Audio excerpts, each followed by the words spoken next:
দুঃখের বিষয় হচ্ছে এই সমাজের মধ্যে আমরা এখন দেখি বিভিন্ন প্লাস্টিকের মধ্যে তারা বিশ্বময়। একসময় দেখতাম বাচ্চারা দুষ্টুমি করে, এটা মানুষই ছিল। এখন দেখি আমরা আধুনিকতার ছোঁয়া থেকে আমাদের বয়সী, আমাদের চেয়ে বড় অনেক ভাইয়েরা বুঝে না বুঝে অথবা ভাইয়ের হওয়ার জন্য যে কাজগুলো করে, আমি আজকে দেখলাম ফেসবুকের মধ্যে তারা নামাজের কাতার থেকে একজনকে একজন টানাটানি টানা ইচ্ছা করতেছে। এগুলোর কারণে পাশে যারা মুসলিম রয়েছে তাদের কষ্ট হচ্ছে। তারা আমাদের ইসলামকে এমন পর্যায়ে নিয়ে গিয়েছে, অন্য যারা ধর্মের মধ্যে রয়েছে, বিভিন্ন ধর্ম যারা পালন করে, তারা আমার ধর্মকে হাসি তামাশার একটি ধর্ম হিসেবে দিচ্ছে।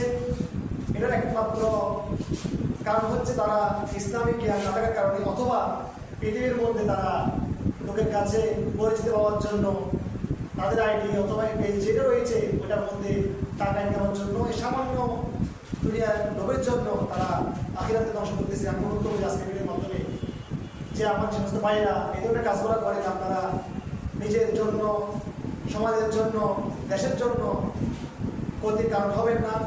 আপনার দেখা দেখি আপনার পরবর্তী যারা আসবে, বাচ্চা যারা উঠতেছে, তারা শিখতেছে।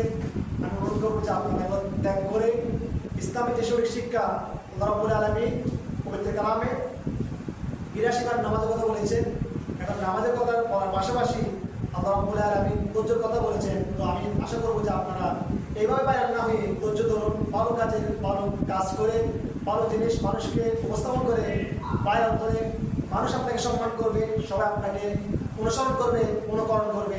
আপনি নিজেকে পরিবর্তন করুন, সবাইকে পরিবর্তন করুন। সেজন্য কোরআনের মধ্যে একটা আয়াত রয়েছে, আল্লাহ রাব্বুল আলামিন বলেন যে তোমাদের মধ্যে একটা দল থাকবে যারা মানুষকে ভালো কাজে আহ্বান করবে, খারাপ কাজ নিষেধ করবে। আল্লাহ রাব্বুল আলামিন বলেন তোমরা এই সমস্ত কাজ থেকে সবাইকে নিষেধ করবে।